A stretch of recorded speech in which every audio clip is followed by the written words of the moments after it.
Today in the studio, folks, I got some real hard asses. Travis Richey, what's cracking? How are you, sir? Folks, if you guys don't know Travis Richey, now you do. If you want to follow him on social media, I_am_Travis_Richey. That's Richey. Or go to accomplishedventures.org. Long story short, Travis Richey was a wise fellow, even since a young man.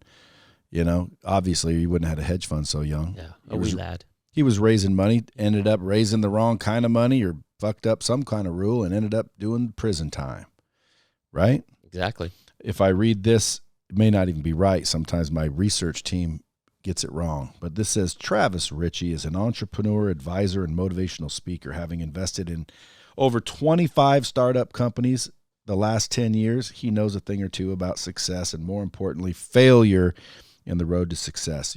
10 companies, huh? Yeah. Small. Just small ones? Yeah. Did you start them or what? What do you mean? What did it say? Invested. Invested in. Yeah. Any of them making it?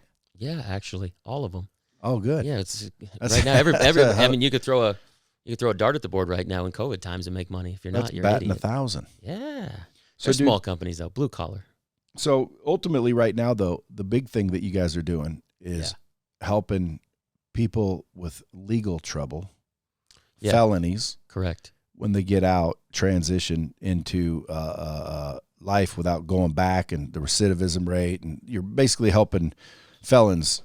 Doesn't have to be felons. It's anybody. Doesn't have to be felons. It's convicted life. Convicted life, yeah. Convictedlife.com is our platform.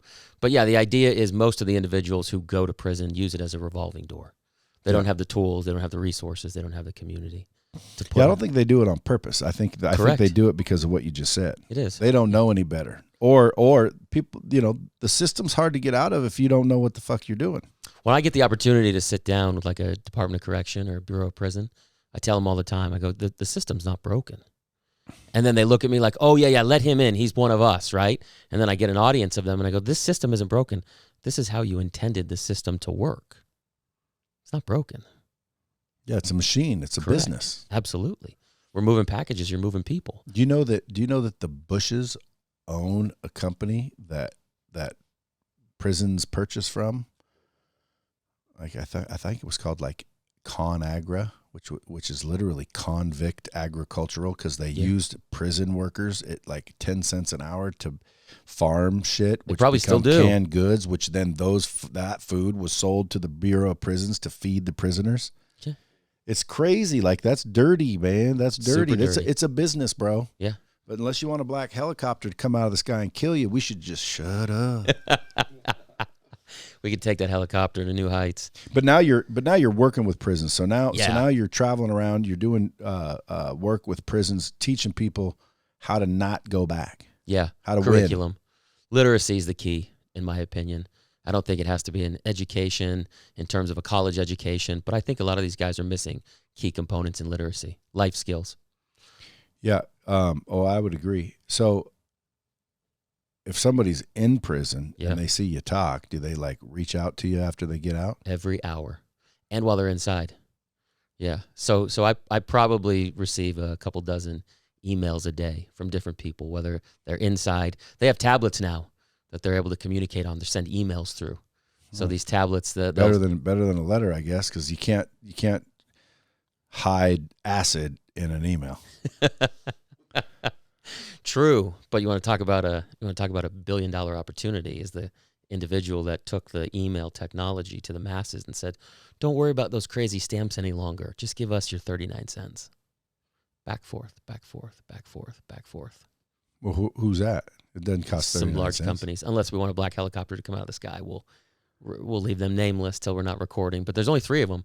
It's literally like, Google and Microsoft in the prison industry. There's literally 3 companies that control the prison industry, and they're multi-billion. Do you think it's a business? It's 100% a business. Do you think they try to put people in there unfairly in most cases?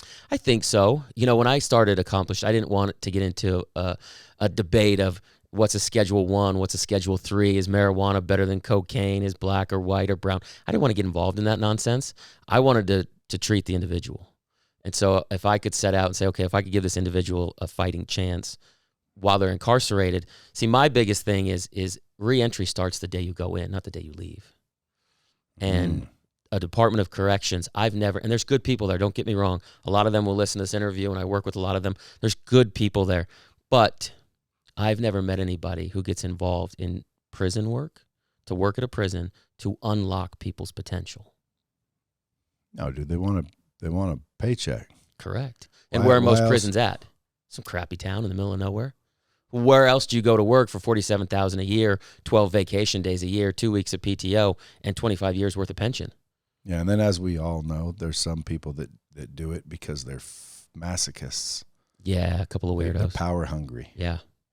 Yeah. You ever see, like, going through the airport, some of those TSA Oh, my word. agents, like, you give them a badge and give them a little tiny bit of authority, and they're just all of a sudden tiny bit dicks. Yeah. Let's talk about TSA. Let's go on a tangent for a moment. Here's what I've never figured out. If you take my 6 ounces of water because it could blow up the airplane, the greatest idea that you ever had was to put my 6 ounces of water in the fucking trash bin right next to you, and everyone else's 6 ounces of water in the same trash bin to blow up the airplane. It's in the trash bin right behind you. I never figured that one out. Well, they don't have time to test them all, so it's just ban it. But I think it's 3 ounces, not 6 ounces. Right, but you would have to take it if it were 6 ounces. But here's what it doesn't make sense, because throwing it away, like, you know, what you're saying is if they thought it was dangerous, why would they just be throwing it in a bucket why behind is it next to you? They don't think it's dangerous. They're making sure that there is no of that shit on the plane. Mm-hmm. To me, I see your point, but what's dumber than that? I can have 10 3-ounce items. Like, dude, that's the fucking stupid. So you just want to make it inconvenient for the criminal? Well, it's similar to prison. It's similar to prison. I would tell my wife this all the time, right? No contraband, no anything. I could order 364 individual razors, but I couldn't have a shank. That would get me in trouble. Yeah. Well, again, it's like some people just don't understand. But one thing I think is different in prison than people that have never been there realize is there's some ingenious motherfuckers in there. Very true. Like you sit around and think about a problem long enough, dude, you come up with some solutions. You come up with some monster technology companies. Like, have you ever had an apple pie out of a microwave? It's totally possible. Yeah, absolutely. Like some of the freaking jailhouse chefs. You ever had a cake out of a microwave? No.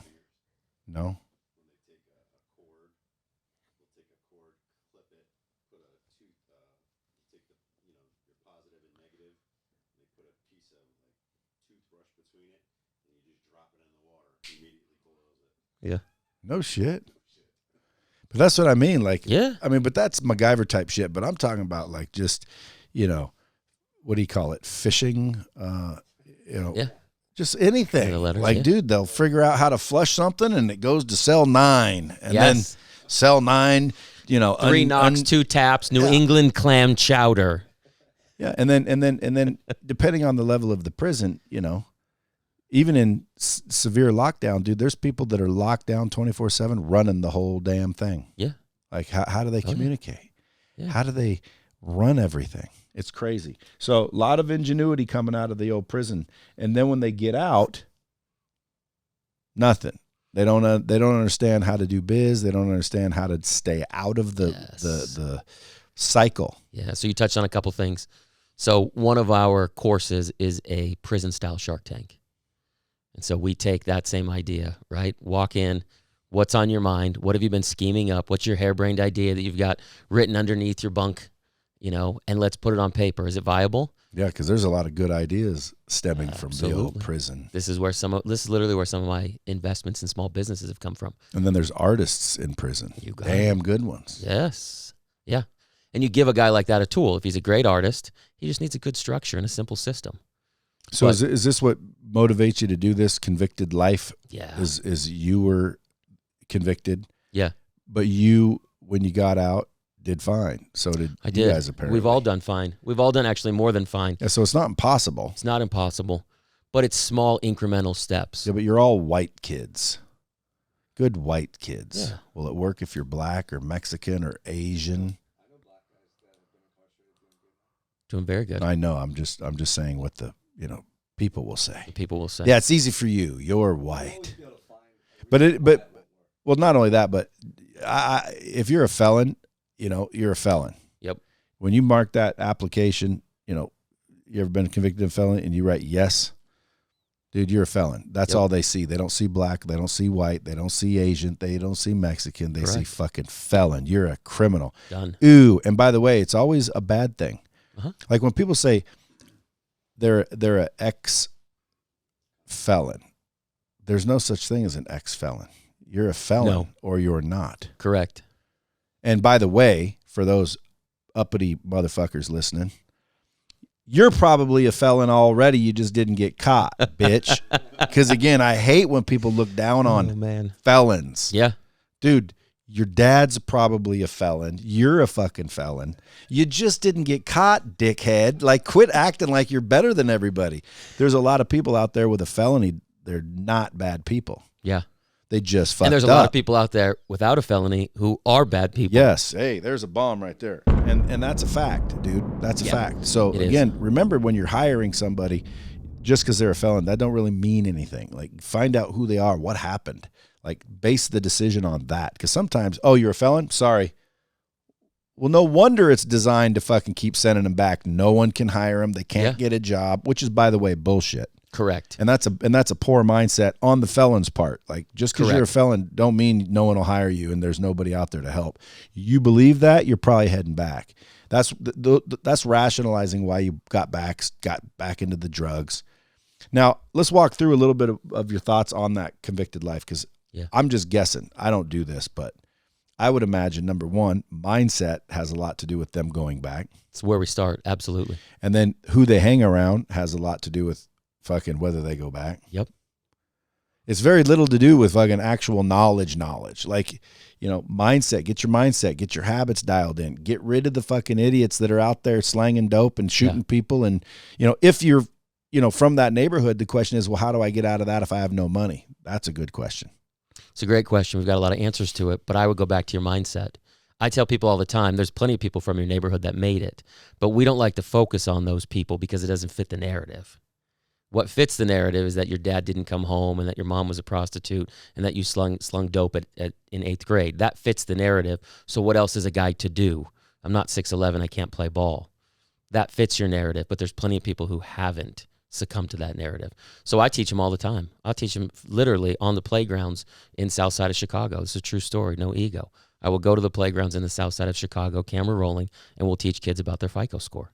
What does it mean? Where do people follow you to see this footage? Oh, man, you can see it on my Instagram. Because I noticed when I walked in, you had the cameras rolling. Oh, yeah. So you must have a lot of good footage. Sage wisdom. Do you have a YouTube channel? I don't have a YouTube channel yet. Mistake. No. Yeah. Red flag. Who's taking notes? Red flag. If you guys are all a group, someone has to be the executor. Who's the executor? Yep. You? It's definitely Brad. You got to get it. Your name's Brad? Oh. You got to get a YouTube channel, dude. Quick. Really? Yeah. Fuck yeah, dude. When you got out of prison, did you Google or YouTube anything? No. Of course I did. Everything. Well, nowadays, again, especially if you've been in a while, you don't even know what that shit is. You get out, first thing you want to do is Google it. So you go on YouTube and you type in, how to get a job. Bam, convicted life videos show up. Yeah. It's literally how you get so much organic traffic. It's ridiculous. Yeah. And not only that kind of footage, dude, people watch. Those could go viral and get millions of views. Yeah. It's an interesting, convicted life is really this new movement that Brad and Sean and I have formed because we want what you're talking about, the opportunity to change the lives on the outside. You got to find them first. Well, I've done a great job of finding them because I've had a captive audience, pun intended, for the last 9 years with Accomplished. So I've had everybody on. At this point, we're the largest provider of prison content in the United States. So I had eyeballs that were glued to me, so it wasn't hard to find. Is it you on the videos in there? It's my ugly mug, yes. Yeah, it's me on the videos, yeah. Do you have a database and network? Can you get a hold of a lot of name, phone number, email? Hard motherfuckers from the South Side. Yeah. That's worth something right there.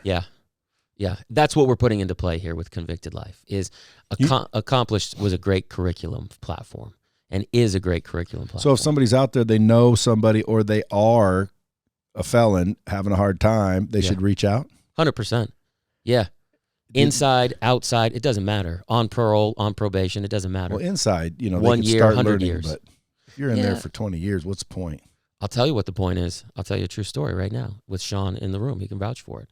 I got a guy in a state right now who's doing 43 flat. Went in at 17, 43 flat. I get a phone call from, I have to do this all politically correct. There was a few gray areas here. I get a phone call with that inmate on speakerphone, and he said, I'm reading Sean Crane's book right now, and this is going to change my life. I said, hang on 2 seconds. I'm going to three-way somebody, Sean Crane. I put Sean Crane and this individual on a phone call. The two of them spoke about life, balance, family, everything that they had gone through. So Sean had a life sentence, essentially, that he didn't fulfill, but that's what he was facing, and that's what this guy feels he's facing. They hung up that phone call, literally just brothers based on their background. Sean, a young, handsome white kid, and this individual, an older, handsome African-American gentleman. 2 weeks later, the two of them embraced in prison in person. Now that same individual is recording content from that media lab for convicted life. That's some powerful stuff right there. Yeah, but how is he allowed to do it inside the prisons? We've developed a media lab inside prison. It's not as sophisticated and savvy and sexy as this set, but we can create podcasts, we can create audio files, video files, and then those are They're allowed to? Yeah. This is what I've worked on for the last 9 years, is creating the individual. If I take these 10 people who go through this audio video course and they walk out and they say, look, Brad, I've been locked up for 3 years, but pull up iPad, pull up iTunes, pull up Spotify, pull up YouTube. I'll show you some of my work. That changes the whole narrative. Sure. Right? Instead of I was locked up 3 years and it was a terrible prosecutor and my co-defendant was a jerk off. Right? That doesn't fit anybody's narrative. That doesn't help anybody. But I can take people, give them skills behind the prison bars, and they can walk out literally with a portfolio. That's magic. How long did you do? 17,520 hours. Which is? 15 months. That's not bad. No. I've been drunk longer than that. Yeah, it was interesting. How long did you do? How long did you do? Yeah, see, we're fucking small timers. Small timers. Yeah, I mean, dude, you go away for 10 plus years, you get out, you're a little institutionalized. You're more than a little institutionalized. So how do you break that mindset? Great question. Starts every day with your routine. How you do your time inside is the same how you do your time outside. Your mindset every day. Are you waking up on the yard at the right time? Are you exercising your mind first? And then are you moving to your physical attributes? That same thing is what we teach on this side of the fence. So we start with the mindset. Where are we going? We have to get incredible clarity around where you want to go when you're outside. Mm-hmm. So once we establish clarity, then we move them into confidence. Most of these individuals don't have confidence. They can't get a car. They can't get an apartment. Can't, right? The system has told me everything's failed me. My parents have left me. There's a million different reasons why I can't do anything the right way. We establish confidence in these individuals. And Brad says it the best a lot of times. It's 10 small wins a day. Did you have a chick before you went in? I did, and she's still with me. I outkicked my coverage, and everybody who knows me will vouch for it. Melissa is the most beautiful individual, the sexiest woman on the planet, and truly God's gift. Otherwise known as a down-ass bitch. She literally visited me every single weekend, Saturdays and Sundays. Every single weekend, drove 5.5 hours, one direction, stayed in a hotel, visitation in this terrible, nasty trailer, and turned around and did it all over. Did you have kids? We had one little boy, baby boy. Luckily for me, my time of that 15 months, he doesn't remember any of it. And you did state time? I did state time, yeah. Federal, I don't think you would have been able to be in a trailer. No, federal I would have never gone to. I sat down with the feds for a year and a half at Applebee's, and they went through my numbers and gave me a clean bill of health. So I would have never done fed. See, isn't that ridiculous? Like, dude, they need to get their freaking ducks in a row. How can the feds say there's nothing wrong here, but the state says, yeah, we're going to decide that there is? Well, look at what it is right now with marijuana. How do I buy it in California? I can't take it to Arizona. I can buy it in Oregon. I can't take it to Idaho. It's that same. It's very confusing at this point. Well, theoretically, it's not even federally legal to buy it anywhere. Correct. So you're literally breaking federal law by buying marijuana. Right. It's a very confusing. It's so financial. And no one's doing anything about it either. No, not until somebody makes too much money. Let's be clear. Oh, yeah, sure. Someone's watching. Oh, or yeah. guess what? They're getting this now. Correct. So as long as they get this, everything's cool. Yeah. Well, I think that's what Colorado was saying. Look at all the tax revenue we got from this, right? So everybody kind of. But what's crazy is most people think weed's legal. Like here in Nevada, weed's legal. But federally, it's not. Still not. No. So if you're a weed smoker in Nevada and you're going to these pharmaceutical places or pharmacies thinking 100% it's legal, you'll never get in trouble. Dude, you may. Well, try to take it through the airport. Well, it don't matter. You may get in trouble because what if the federal government decides, hey, fuck those states? Yep. And there's a database because you show your license in those places. Yeah. They know who the fuck you are. Yeah. Maybe that's their tricky ass way of rounding them all up. That and the $600 rule that's coming down the pipe. What's that?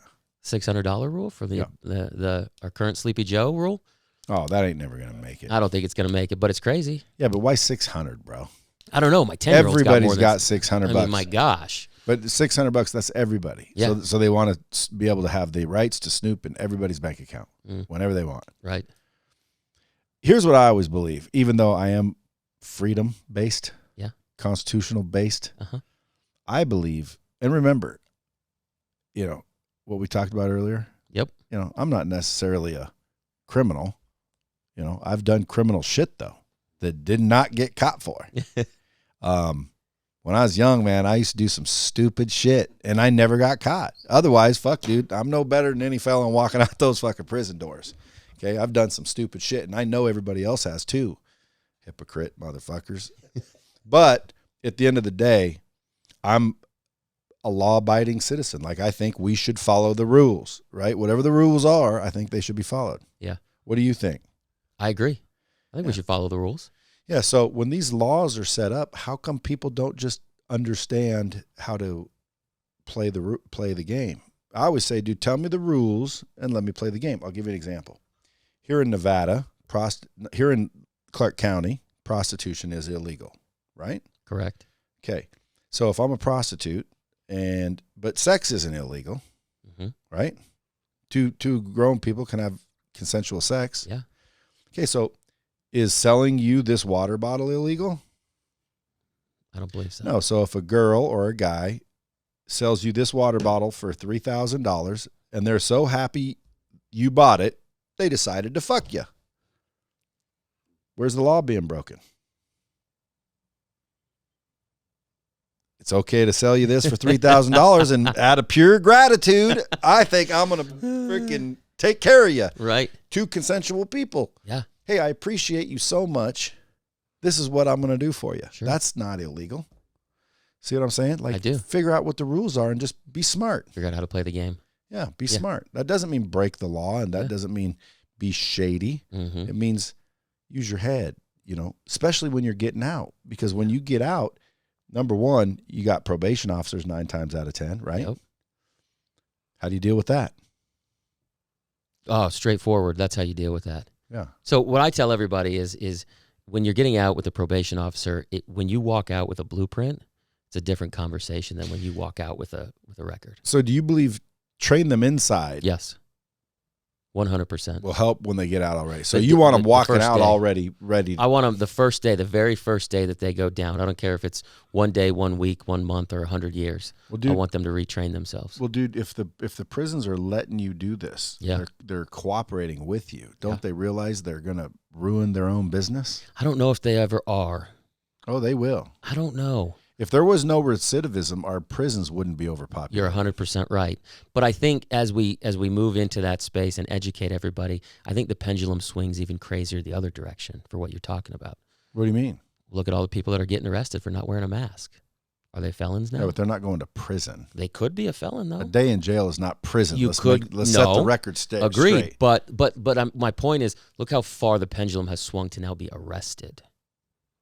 Well, again, but that's a different conversation. All I'm saying is if I'm the Bureau of Prisons, I like you guys coming to jail. Why? Well, because it gives me revenue, gives me a job. People are those prisoners are allocated budgets, et cetera, et cetera, et cetera. Yeah, they're expensive packages. Yeah, so if I let you come in here and stop the return, I would have less and less people because I think the main population of the prisons are not overpacked. it's not new people getting arrested all the time. It's the same motherfuckers getting arrested over and over again. Over and over.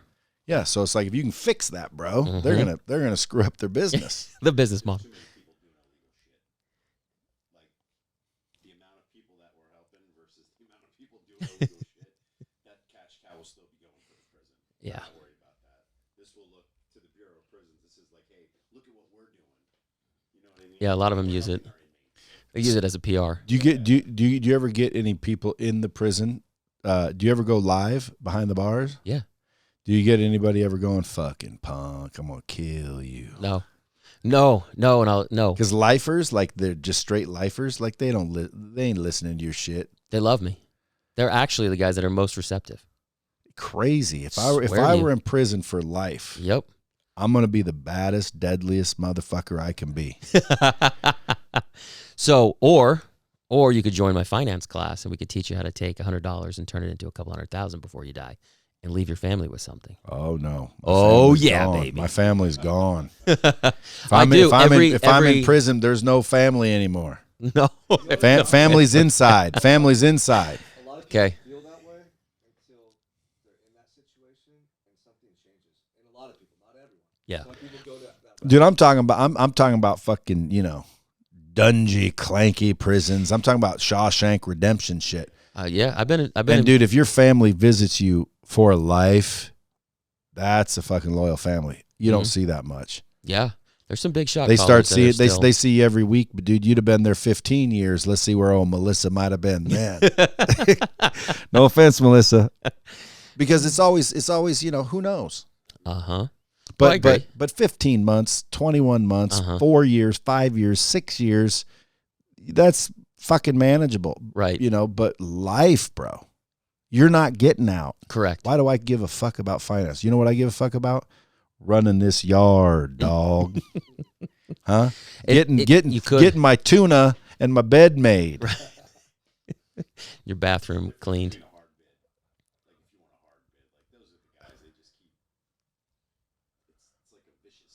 But dude, you all been there, right? Yeah. Yeah, that's where I started. Yeah. I've never been to a real prison. Oh, really? Fuck no. Okay. When are we going? Thank God. You're gonna come with me. No, but I mean a real prison. Yeah. Like you guys were in real prisons?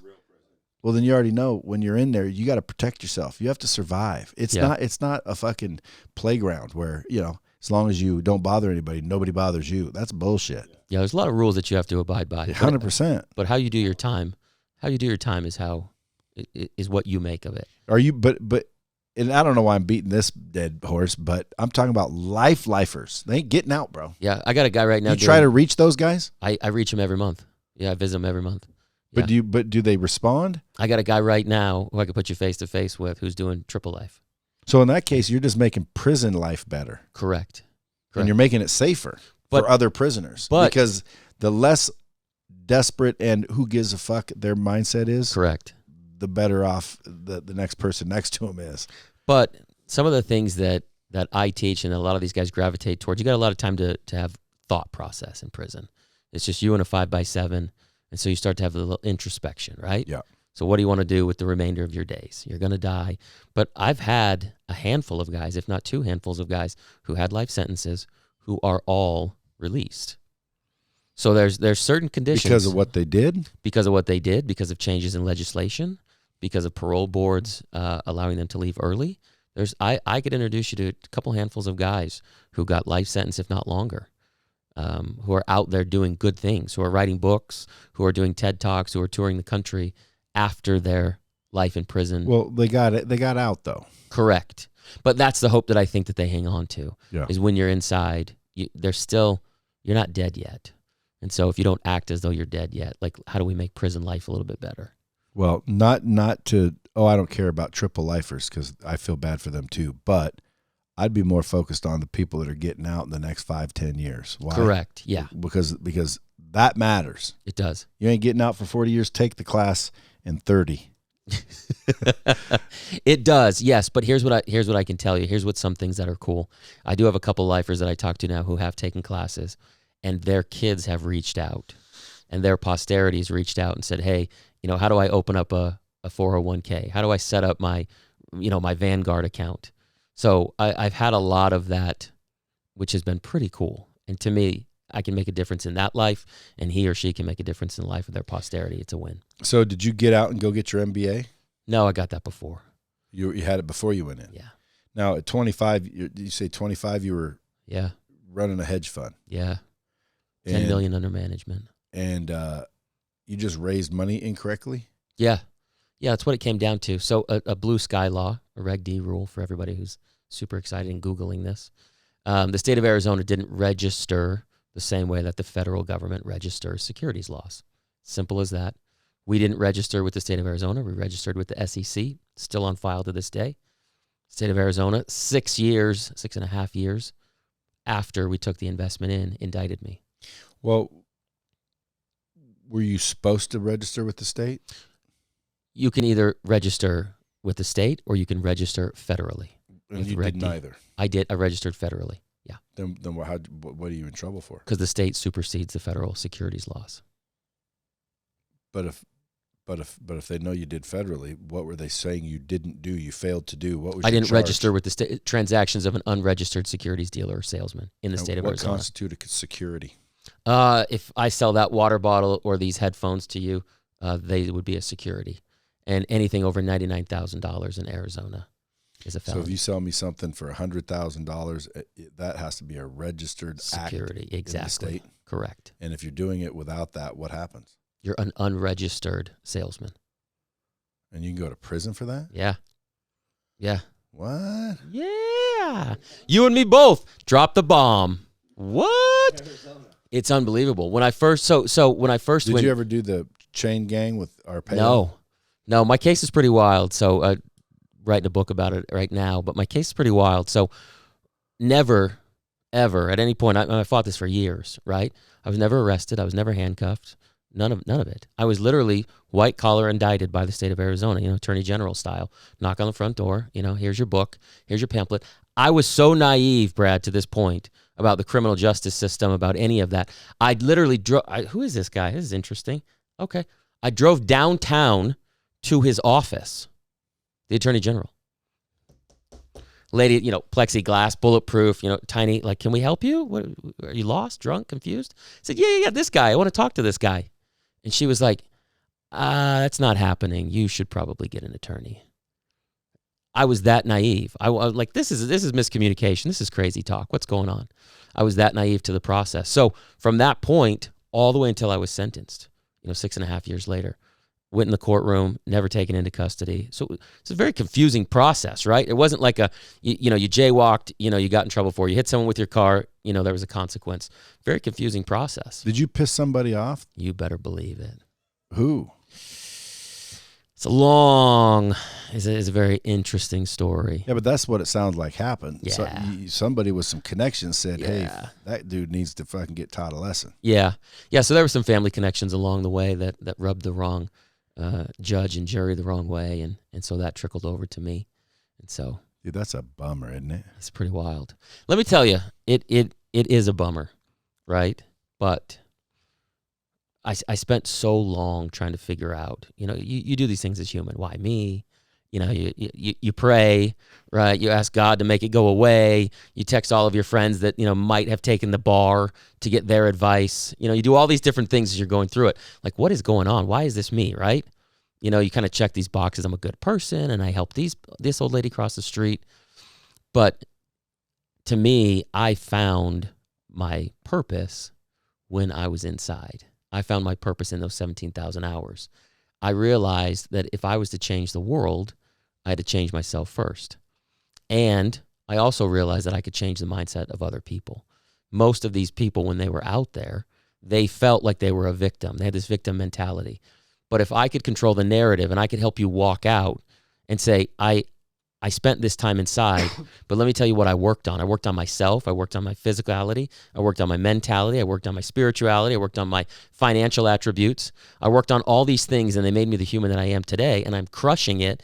And if you hire me, you're not going to find a harder worker in the room. That, to me, was my why.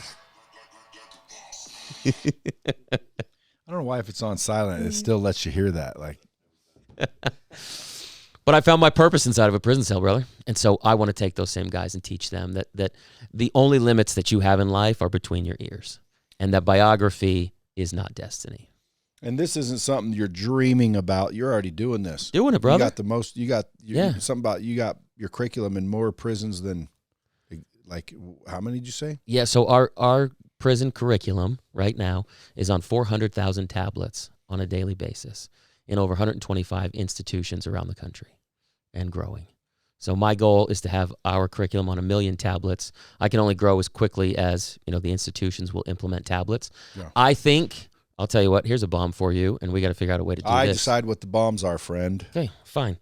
I used to have a button over there, but they kept fucking doing it. Somebody themselves. abused it? Yeah, and I'm like, some idiot abused it. It's always one guy. It's always one guy. It is. Golly. But no, so this is my $1 billion exit, okay? I don't believe you'll go to prison in the U.S. in the next 3 to 5 years without a tablet. And here's why. They save money. I don't need to move you as much because I can FaceTime you, right? Or so to speak. I don't need to move you to education. I can now have education on my tablets. I don't need to move you to medical. I can make sure that you're doing okay inside. I don't need to move you to visitation. Money, right? Yeah. So when I go in and I pitch a new curriculum to these individuals, it's never about, we're going to get them in the best shape of their life, change their mindset, change the world, become entrepreneurs. Woo, Forbes. No. It's like this.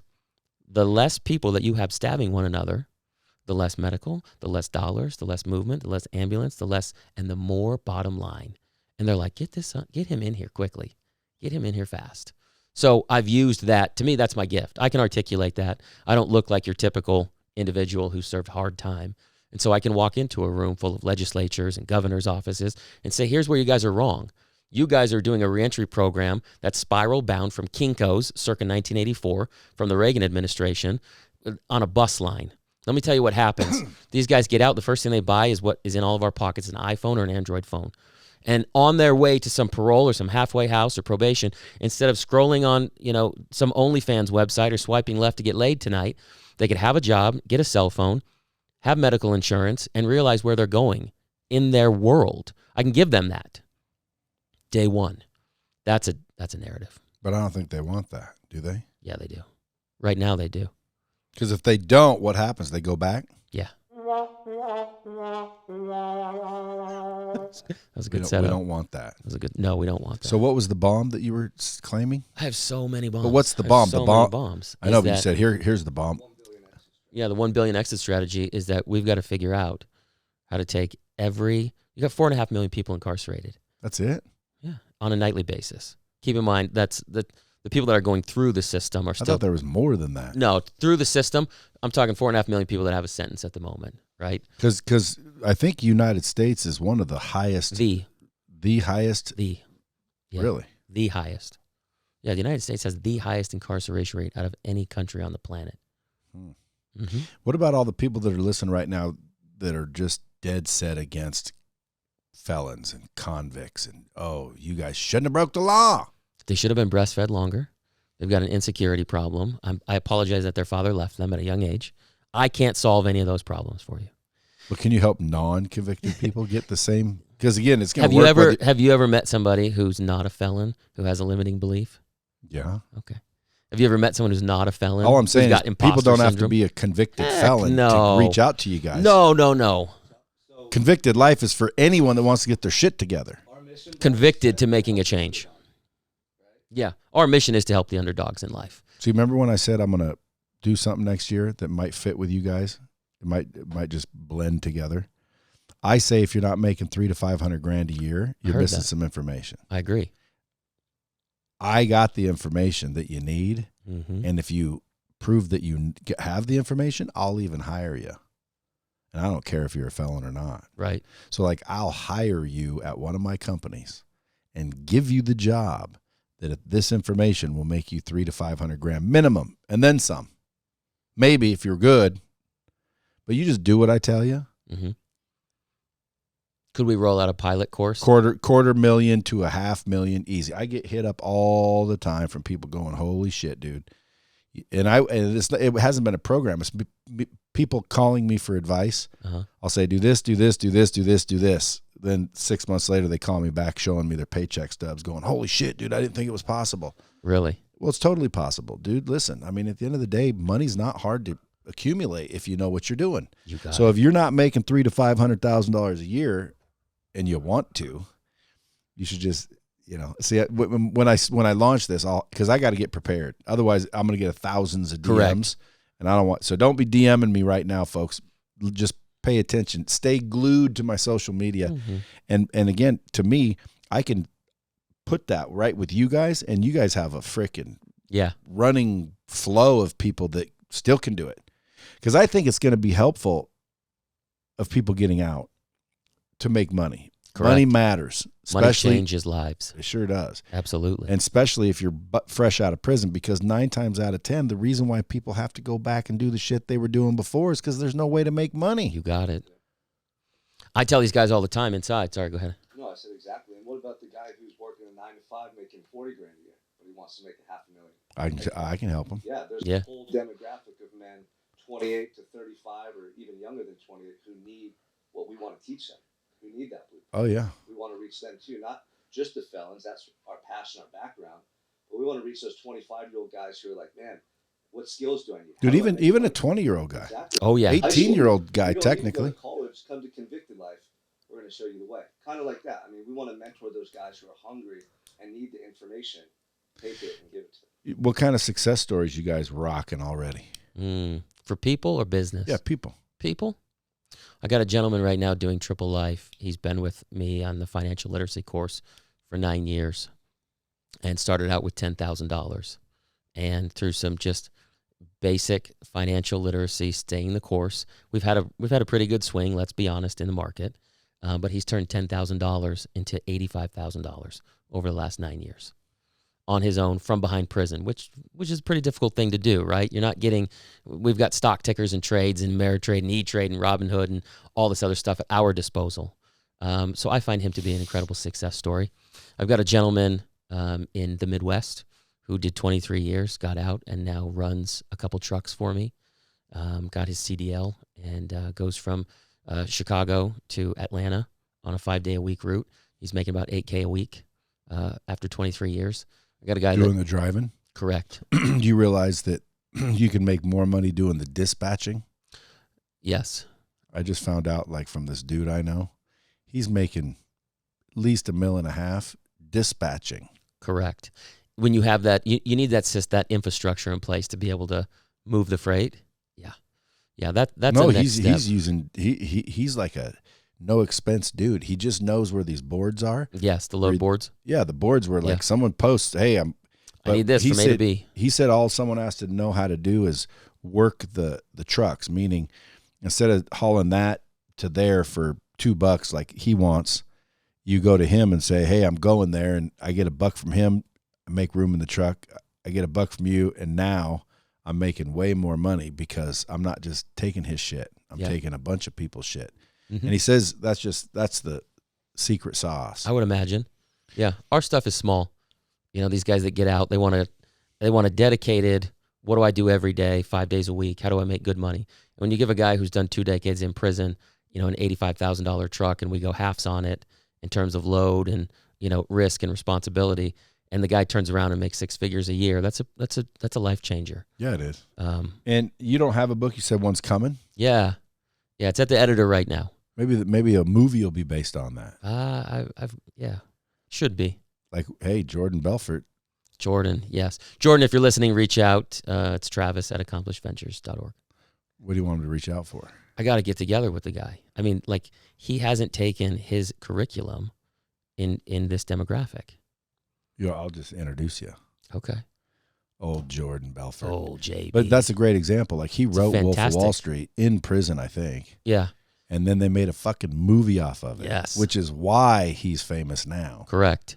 So, dude, you get your book into a movie, that's a win-win. Especially if it's Leo, right? Like, especially if it's Leo. Man, like, you're a beautiful man the whole time. Yeah, like, you're crushing it. Yeah, it was good that Leo played him. That helped. Oh man, that helped. That was huge, right? Oh yeah, that was gigantic. Because listen, I've been out with him, and like nobody really knew who he was. But when he Right. says he's Jordan Belfort, the Wolf of Wall Street, Then it clicks. they act like he's all of a sudden Leo. And I keep thinking, like, dude, Funny. that ain't Leo, bro. Why are you so enamored? Like, Right. he ain't the star. He ain't the actor. Well, they're enamored because of Leo. Yes. And the fact that, oh, you're the one that That it Leo was was playing. based on. Oh, yeah. What a crazy story that was. Crazy. But was he like you, but in a bigger way? Much bigger. So if I would have kept going down that path, it would have been real big. Yeah, and he's older than you, so. Yeah. Did you know who he was before you went down? No. You ever notice how you're getting out of prison, people tell you stay down? Why the Yeah. fuck would you want to stay down? Isn't being in prison considered down? Yeah. So why when they say stay down? What do they really want? I don't know. It's a dumb phrase, though. I don't isn't like it? that phrase. It's a dumb phrase. No. Yeah. But most of them want to keep you down. What, the inmates? Yeah. They don't like you getting out? No. When you got out, did anyone threaten you? Like my physical harm? Yeah. No. So were you all right walking around the prisons? Yeah. I was very fortunate because of my degree. I got out every day and I went to the college and I taught at the community You got college. out every day? Every day I left the yard. Oh, every day. Damn, dude. See, Brad, this was the most but that's out-of-body lucky experience. shit That's right what I'm there. saying. I was fortunate. I was lucky. This is the most out-of-body experience. Here you are making a couple $1 million a year at the early 20s, paying a boatload of taxes. You got real estate. You're living the dream, right? I'm unfit for society, so I go to prison to make 11 cents an hour, to pay no taxes, to buy no real estate. You follow? Yeah. This is the most ridiculous setup on the planet. Yeah. So every day I got out, I taught at a community college. When the community college, I'll go back to the community college because it's a fun story, but when the community college wasn't in session, I would go to the elementary school. In the cafeteria, I would open up chocolate milks and serve pizza to children. This is the most out-of-body experience ever. In your orange, there you are, Mrs. Jones and the teachers and the lunch ladies, you're just eating pizza in the back as an inmate. So while you're there, you're grateful for it. Like, oh, this could be way worse, right? Shawshank style, all sorts of terrible things. But when you get out of that and you go, what type of crazy, wacky environment are you people in to think that this shit is acceptable?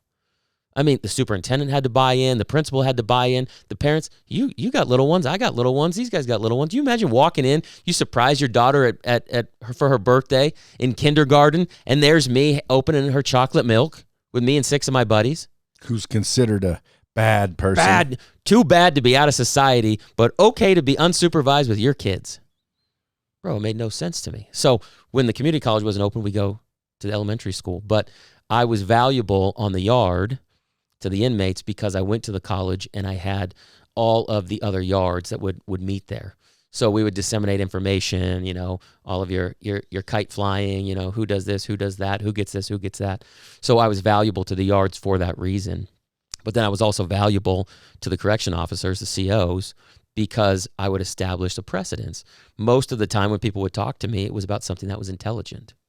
It wasn't something that was stupid. I wasn't looking to go down an alternative path or find out how to smuggle cocaine in a barge from Nicaragua. But like if I'm a real life thug, which prison, you are, but keep going. And your ass is, I know you, fool over there is getting out every weekend to go fucking to the college.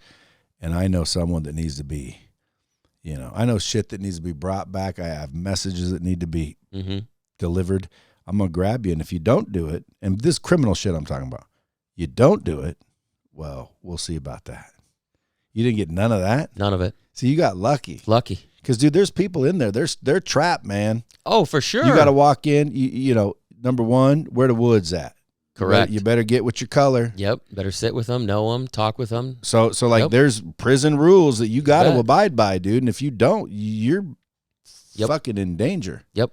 So how do you navigate prison life with these convicted life, ethics and morals? Do they collide?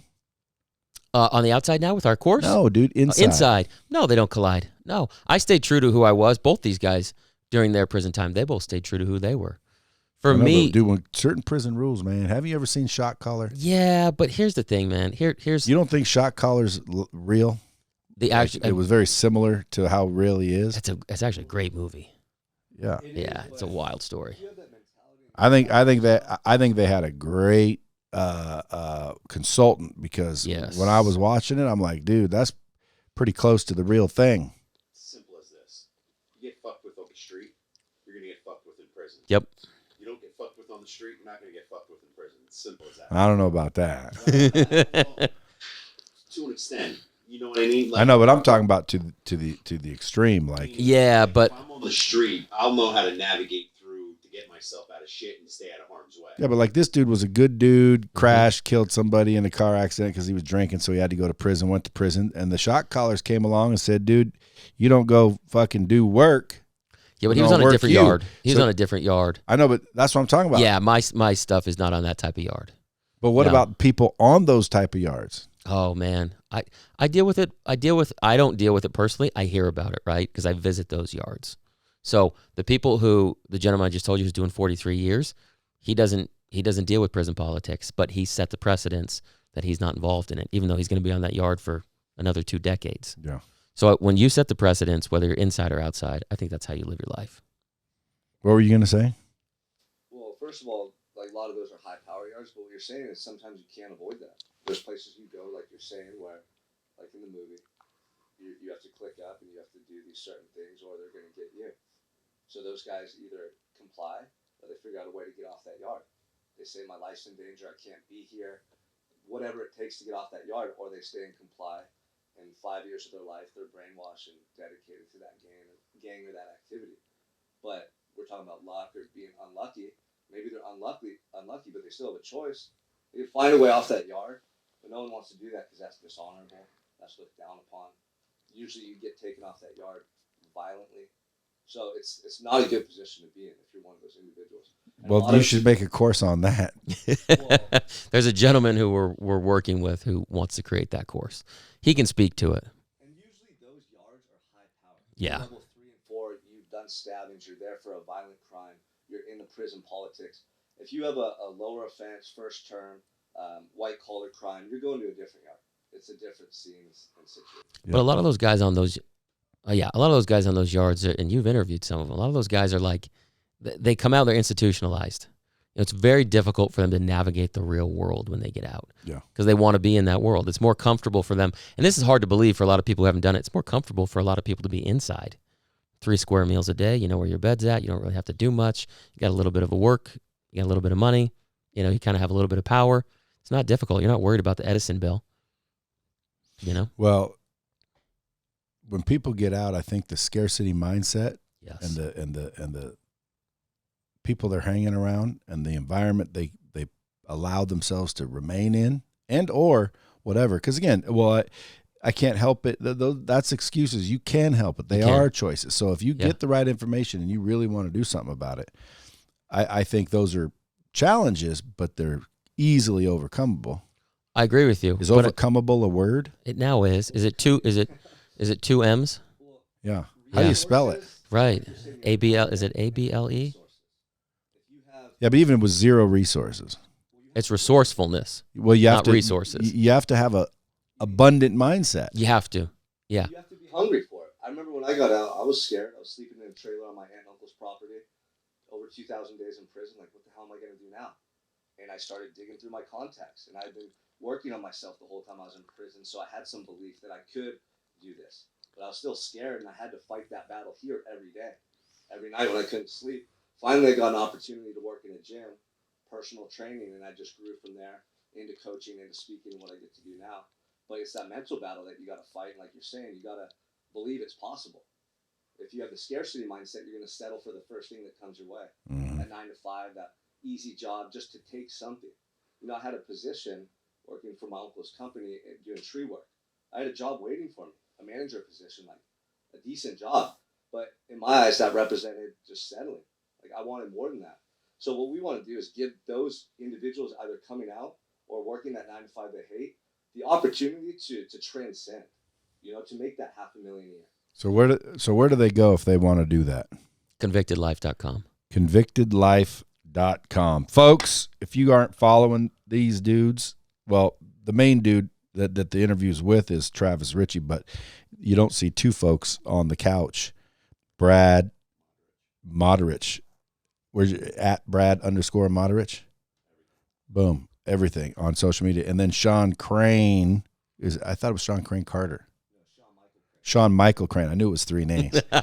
I got your book. I'm going to read it. I got yours too. You scribbling it for me? Oh, sure. But you got the bootleg version. Why'd I get that? They scam me? Well, no. Yeah, I got the same one. No, I know. But like the one you get on Amazon, Yeah. I didn't even authorize the cover yet. What? Well, because the person I'm working with just keeps, okay, it's ready. And then I'm like, that ain't ready. Like, that looks blurry. Like, that looks like shit. Like, guys, I need a good book before I freaking own it. Yeah. So they just keep selling these books on Amazon. And I'm not like, it's done now. Yeah. So I'll be ordering like 4,800 copies. Yeah, I'll send you a good one. But the bootleg might be more valuable. True. Yeah, I actually want to keep both. Are you actually going to crack mine one of these days? Yeah. Oh, I'm going to read it. And I'm looking forward to yours. Thank you. You I didn't know you had a story, but apparently you do. So guys, go follow all these dudes. Stay out of jail. And if you're already in it, dude, there's a little bit of hope. ConvictedLife.com. Share this out, because if it isn't for you, it might be for somebody else. And until next time, keep that shit real. Dropping bombs with the real Bradley. Subscribe